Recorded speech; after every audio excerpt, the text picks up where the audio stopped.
Aloha! It is I, the Great Clement, and this is an introduction to Sonic 3 and Knuckles and not the actual LP. If you want to see the actual game itself, go to Part 1. Right now, this is just an intro that explains why I'm playing it the way I am, and I'm going to be showing a brief preview of Knuckles in Sonic 2. So, if you want to see that, stick around. If not, skip to Part 1.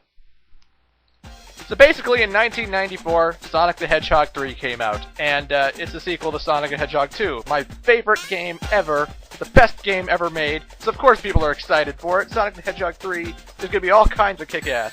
And it is! The music is awesome, the zones are awesome, the introduction of Knuckles the Echidna was a nice change of pace, and it's just a badass game. The problem is, it's only 6 zones long. The sixth zone, I have trouble pronouncing that word. The 6th zone is Launch Base, and after you beat Launch Base, you get this pretty lackluster ending, and then that's it. And, you know, some people were kind of like, wow, that's the ending? That's pretty lame. But, you know, we enjoyed the ride. It just felt like there should have been more to it. And indeed, there is more to it. In the stage select, like there's a stage select cheat you can put in Sonic 3, and you'll notice in the stage select cheat that there are worlds or zones that you haven't played, but you can't play. Zones like Mushroom Hill, Flying Battery, Sandopolis. Where are these zones? Why couldn't we play these zones at all?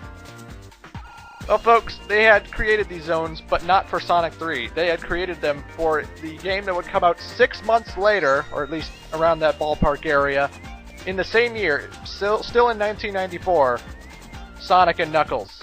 Now, I remember seeing the cover of Sonic and Knuckles in a video game magazine when I was such a wee lad, and I always thought, holy shit, that is the most badass cover of any video game ever. I'm pretty sure I got my first erection to that. No lie. But I digress. Sonic and Knuckles came out not that long after Sonic the Hedgehog 3, and it was awesome because it's the first game that lets you play as Knuckles, the red echidna who is constantly setting traps for you in Sonic 3, but you couldn't play as him. Now you can play as him, and Knuckles can glide, and he can also climb walls, which is an innovative new feature, and it made a lot of people love playing as Knuckles. You'll notice one thing, though. The cartridge of Sonic & Knuckles doesn't look like your typical Sega Genesis cartridge, in that it doesn't have a big picture. It actually has a weird container at the top that looks like you can put another game on top of it. And that's because you can put another game on top of it. It was designed to lock on to Sonic the Hedgehog 3, because Sega had this brilliant idea. We made Sonic the Hedgehog 3, we're going to make it bigger and better than Sonic 2. It's going to be fucking awesome. We got to make so many zones, it's going to be like zone overload.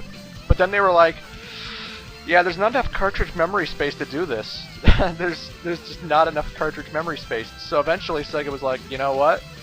Let's make 2 games and have them lock into each other, thus making one gigantic game. And that, my friends, is how Sonic 3 and Knuckles was born.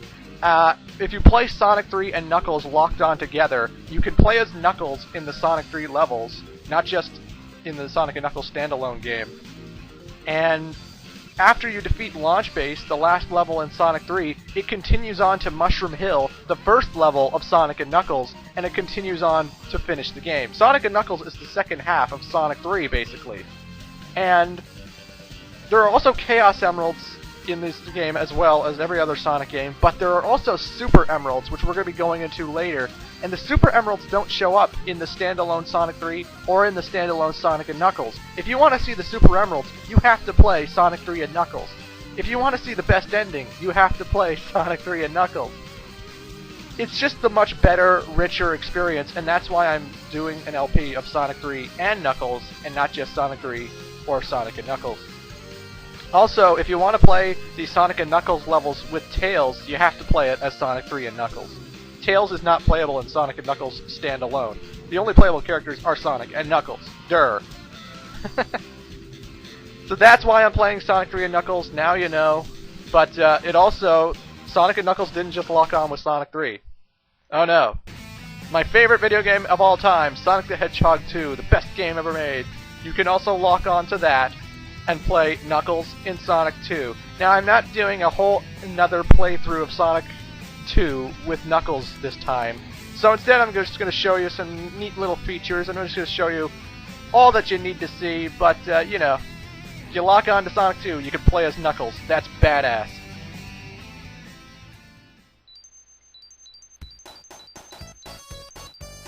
Booyah! They even changed the nice title screen, too, to make it look effectively awesome. And you can see in the bottom right, 1992, 1994. So, it's a different game, you know. Knuckles plays pretty much the same as Sonic and Tails, except he can't jump as high as them, and he's a little bit slower. But this is his gliding feature in action, and it's awesome, isn't it?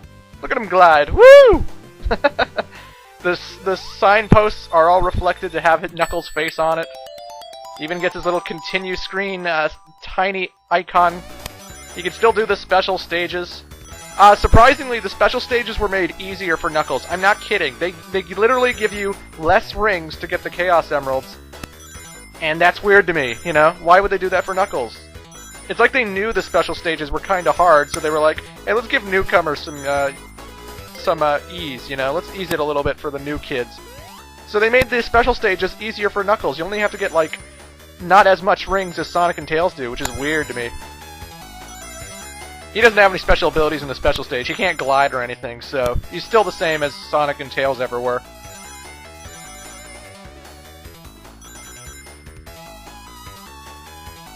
And yes, if you get all the Chaos Emeralds, Knuckles turns into Super Knuckles, but I'm not going to be showing that off yet, because I want to save that for the actual playthrough, and the ending doesn't really change at all. You still go through Chemical Plant, you can glide all the way through Aquatic Ruin, look at this. Woo! And I'm at the boss, how about that? In Casino Night Zone, the pinball machines replace Sonic's face with Knuckles. Booyah! So, they really personalized this completely for Knuckles. Remember these platforms in Hilltop? Screw them, just climb it. Because Knuckles can climb walls, and it's always badass. Still playing Mystic Cave. They also go back to Oil Ocean. I'm just showing you that he goes to the same levels and whatnot. Metropolis Zone is one of the few zones that actually shows you that you need to climb walls because Knuckles can't jump nearly as high as Sonic or Tails do. Sonic could easily jump on that brown platform thing that just stuck out, but Knuckles, he has to climb the wall because he can't jump that high. This isn't a big problem in Sonic 2, but it will be for the final boss of the game. As you can see, Sky Chase, Tails is your pilot. You can actually glide into enemies, which is awesome. It's the best way to play Sky Chase, just gliding into everything. He still goes to Wing Fortress. Eggman runs away in his rocket after you defeat his spike boss thing. And Tails, who has magically found a new rocket, will take you to the rocket. I'm saying rocket way too much. When you get to Death Egg Zone, you still fight Silver Sonic. And, I had a lot of fun fighting Silver Sonic here. I just started kicking his ass like it was nobody's business. Boom! I know. I make it look easy. Anyway, you chase Eggman, who is still faster than you. I don't know why. But here's the biggest problem. The final boss is much harder with Knuckles. I mean, it's not hugely harder, but look at that! I hit his spikes because I couldn't jump high enough. When I'm Sonic, it's easy to jump high and hit his torso, and you're fine. With Knuckles, you can't jump high enough, so the only thing you can do, I find, at least this is just me, I don't know if anyone else has any strategies, but when Eggman does his big go into the sky, lock onto you, and then fall down technique, his torso dips down a lot lower, and that's the time you can hit him. So anyway, it still takes like 10 hits to take out Eggman, which makes the battle really long for Knuckles, not so much Sonic and Tails. And then you get your traditional ending, where Tails sees the explosion, and then he rushes to the plane to save Knuckles. And yeah, you've seen this before in Sonic 2, but I just figured I'd show it off here. Since I'm not doing a Knuckles playthrough, if you want to see how the sprites and stuff look, this is it. I'm not doing a whole nother playthrough, even though it's my favorite game of all time, I'm not doing a whole nother playthrough just because Knuckles handles differently. However, I will be doing a Knuckles playthrough for Sonic 3 and Knuckles because his gameplay is significantly different from Sonic's. So now you know, stay tuned for the Knuckles playthrough, I'm doing a Sonic playthrough first. Sonic 1 does not lock on to Sonic and Knuckles the same way Sonic 2 does. For some reason, Sega claims because of the sprite limitations and the way they couldn't change the colors, Knuckles just wasn't emulatable in Sonic 1. But this is proven false because you can find tons of ROM hacks right now with Knuckles playable in Sonic 1, but they aren't official Sega ROMs, you know. That's ROM hacking. Sega themselves said they could not get Knuckles into Sonic 1. But I digress. That's Knuckles' badass pose. At the end of the credits, the Knuckles the Echidna in Sonic 2 title screen is there. And yeah. So folks, that's all you need to see. Enjoy this LP. See you in part 1.